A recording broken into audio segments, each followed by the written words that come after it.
I've wondered, if God is real, why isn't he more obvious? Why isn't there more evidence? A friend of mine who is an atheist asked me this question. He said, look, if there's a God, why isn't there a big golden cross in the sky every morning with a booming voice that says, Jesus is my son, you need to believe in him? I answered in this way. I said, do you believe that smoking is both harmful and addictive? And he said, yeah. I said, well, did you start smoking knowing that information? And he said, well, yeah. I said, so maybe the evidence isn't as important as your desire. In other words, people don't respond to evidence. They respond to desire. So it really isn't the absence of the evidence. It's the suppression of evidence. Now, why isn't God more obvious? There's a reason behind this. In Proverbs chapter 25, verse 2, the Bible says, it is the glory of God to conceal a matter, but it is the glory of kings to seek it out. Why is that? Because God has hidden some things from us about his existence and about his creation so that we can delight in the discovery. And he takes delight in that as well. A number of years ago, my youngest son was learning how to read. In fact, he had one of those little speak and spell type of deals, and he was learning how to read three-letter words. And as he was doing that, he was sitting next to me, and he suddenly said the word hat. All of a sudden, he read it on the screen. I didn't teach him that. He learned it. And he was squealing in delight over his discovery. And I was actually as delighted as he was, if not more so, because of his discovery.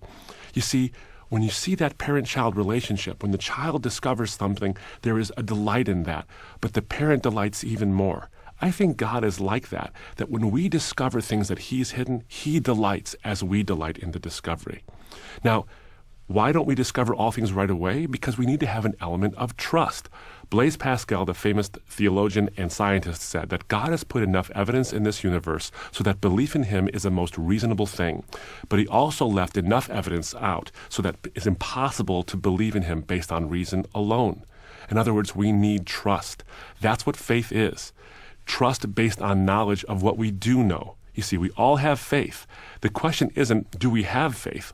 The question is the object of our faith worthy of that faith? Why is God hidden? Well, a couple of reasons. It's so that we can engage in the delight of discovery.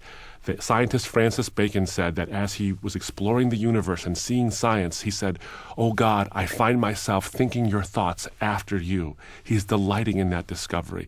But the second reason is so that God can delight in us as we discover the world that he has created. And thirdly, there's enough hidden so that we can trust God and not totally work on reason alone. See, faith isn't the belief in the absence of evidence. It's belief based on evidence. And we can trust what God will do in the future because of what God already has done in the past.